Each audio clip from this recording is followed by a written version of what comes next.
Welcome to American Black Journal. I'm Stephen Henderson. The Ford Freedom Award is celebrating its 20th year with the theme Black Girl Magic. The annual event is a partnership between Ford Motor Company and the Charles H. Wright Museum of African American History to honor the contributions of African Americans. This year's Ford Freedom Award recipient is the late civil rights leader, Dr. Dorothy Height.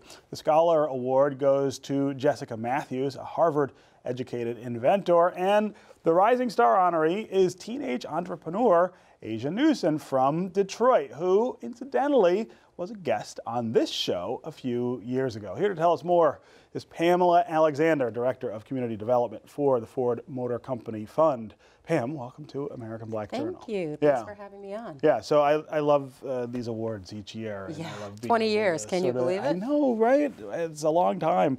Let's talk about the recipients. We'll start with Dr. Height. Of course. You know, Dr. Height is an icon, a legend. She was at the table with Dr. King and all of his closest advisors. Just really someone who played a major role both in women's issues, but also in the general civil rights movement. Yeah. She's also special because when we honored Curtis Scott King, you know, one of the awards is always posthumously. Dr. Height was the scholar. So this is actually the first time in the history of the Freedom Awards that we're honoring someone as an honoree who was also a scholar. Who was also a scholar? That's really cool. Yeah, she just, she had amazing perspectives. One of my favorite stories about her was she said when she took pictures with that group of illustrious leaders, she found that if she stood on the side, when the picture went to print, they'd crop her out. Oh, is that right? Not the leaders, but whoever was printing, whatever paper, whatever was printing, would crop her out. Then figure that's got to be somebody. Yeah, we don't need her in the picture. And so she said she learned that you have to wait. She'd wait until the last minute, and she'd jump in the middle of the picture. Move? And you know, it was both literal and figurative in the sense that she said, "Never let yourself be taken out of the picture." Yeah. So that's what we're celebrating with Black Girl Magic. These women who are not cool. allowing themselves to be taken out of the picture, or putting them front and center on issues that are so important. Yeah. This year's scholar is an inventor from Harvard. That's a pretty big deal. Yes, Harvard MBA. Yeah, she's pretty impressive. Has several patents.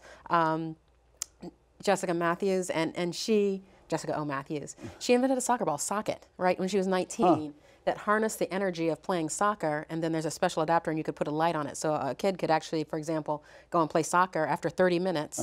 It generates enough energy to light the light for 3 hours. So theoretically, you go straight from soccer to homework. You know what I mean? You could use it to light up your schoolwork, which I think is an amazing invention for someone who's 19. And since then, she's got a company called Uncharted Power. She's an amazing entrepreneur.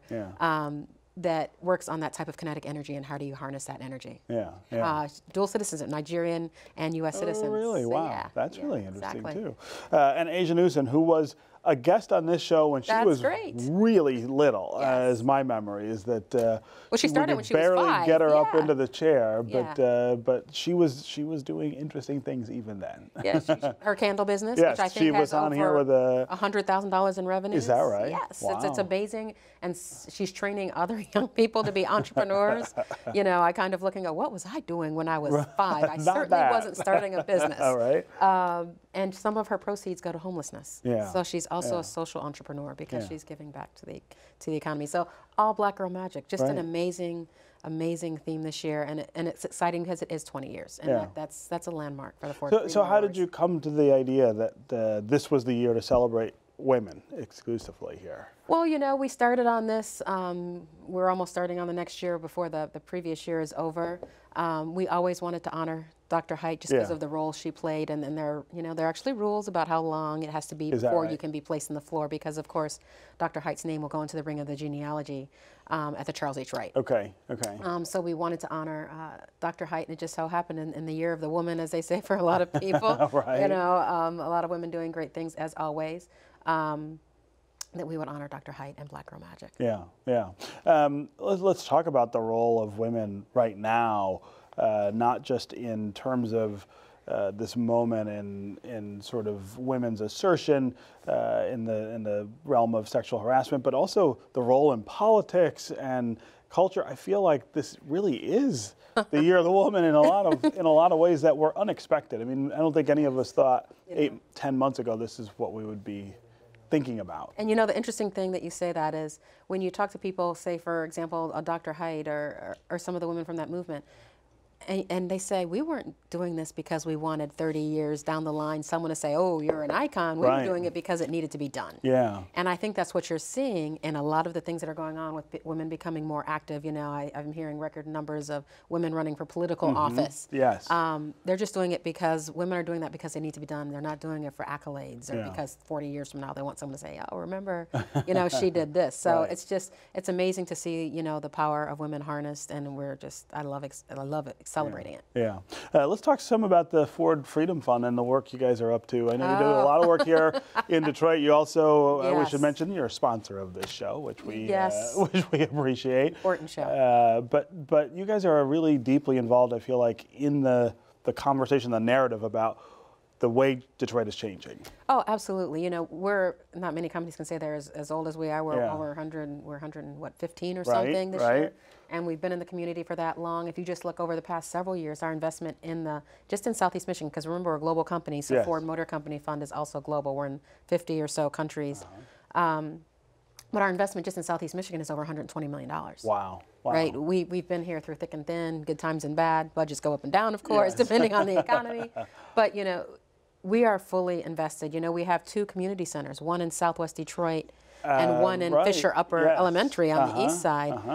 We've had Sean here talking, Sean Wilson here talking about that. Absolutely, and they're community driven, meaning we really care about the voice of the community. When we put in a community center, we listen. The first thing we do is listen to the community and say, what would you like? What do you want? What's important to you in your community? We build great cars and trucks, but we're not prescriptive or arrogant in saying this is what the community needs. We want to work with communities, and that's what we've always done.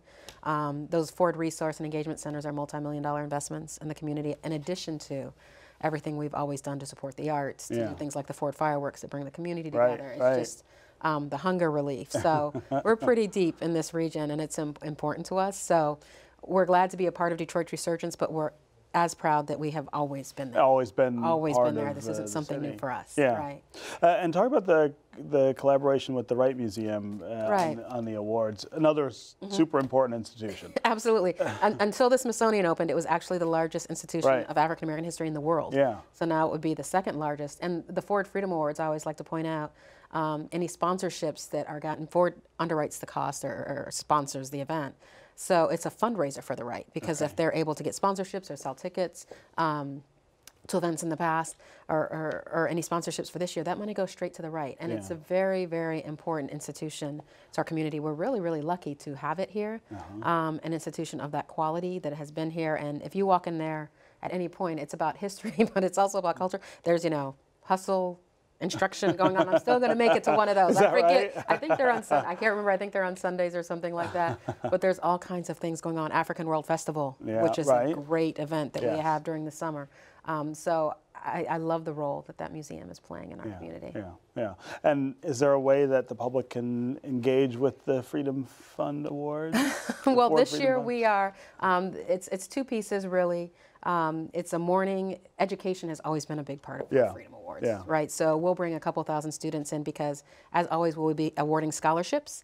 We always have an essay contest. So this contest is around Black Girl Magic, and talk about someone you know that celebrates Black Girl Magic, and that's always fun. And so we bring the kids in, and it's very noisy. I'm always very appreciative of teachers having sat through that every year and listening to the screaming and the enthusiasm, because it's not a gift that I have. Let's just put it that way. You need a lot of patience for that. We'll have several thousand students by invitation, then we will have a small luncheon, and it's during the museum's open hours.